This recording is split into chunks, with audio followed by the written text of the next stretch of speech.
বাহিনীর বিরুদ্ধে কারণে অকারণে সাধারণ নাগরিকদের মারধরের অভিযোগ উঠল। আর এই অভিযোগ করলেন তৃণমূল প্রার্থী। ভাতারের তৃণমূল প্রার্থী সোচ্চার হয়েছেন, অকারণে সাধারণ নাগরিকদের মারধর করা হচ্ছে।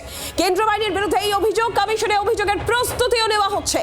ওর গ্রামে অকারণে দুজনকে লাঠি পেটা করার অভিযোগ করছেন তৃণমূল প্রার্থী শান্তনু কুনাল।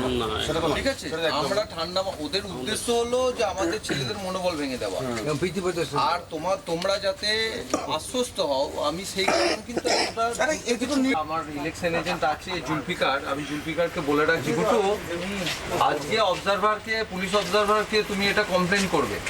অত্যন্ত খারাপ করছে বলে এত রাতে আমি এখানে এসেছি। এবার আমাদের এবার টেম্পটেড হয়ে গেলে তখন একটা পার্থ চৌধুরী রয়েছেন টেলিফোন লাইনে প্রতিনিধি। পার্থ, কি বক্তব্য তৃণমূল প্রার্থীর? কিন্তু আমরা দেখো শুক্লা, যেটা ঘটনা ঘটেছে তৃণমূল কংগ্রেসের প্রার্থী শান্তনু কুনাল, তার যেটা অভিযোগ যে ওর গ্রাম অঞ্চলের দুজন যুবক, তারা যখন গতকাল রাত্রে একটি বিয়ে বাড়ি থেকে ফেরার পথে তাদের আত্মীয়রা ফিরছে না দেখে একটি মাঠের পাশে একটা জায়গায় অপেক্ষা করছিলেন, তখন কেন্দ্রীয় বাহিনীর বেশ কয়েকজন ৬০-৬৫ জন জওয়ান তাদেরকে আসে এবং রাস্তা আটকায় এবং তাদেরকে বলে তোমরা এখানে কি করছিলে, তারপরে দাদাগিরি করছো, এই রকম একটা কথা বলে তাদেরকে চর মারে এবং লাঠি দিয়ে তাদের আঘাত করা হয়।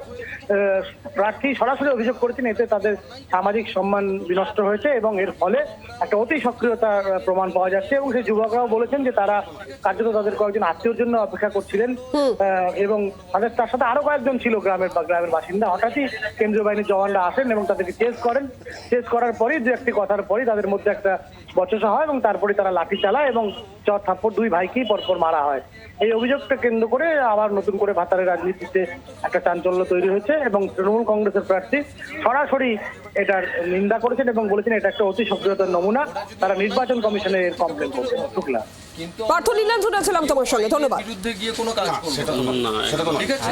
আমরা ঠান্ডা আগে চলে এসেছিলাম, তারপরে আমাদের বাড়ির মহিলারা আসছিল বাসেতে, বাসটা ঘুষকরার রেলগেটে আটকে গিয়েছিল। এরপরে আমরা গাড়িতে নিয়ে বসছিলাম আর কিছু আর্মি ওইদিকে রুট মার্চ করে আসছিল, এসে আমাকে জিজ্ঞাসা করে যে এখানে কী করছিস। আমি বলছি স্যার বসে আছি এখানে। তারপর আমাকে বলছে যে হিরোগিরি দেখাচ্ছিস।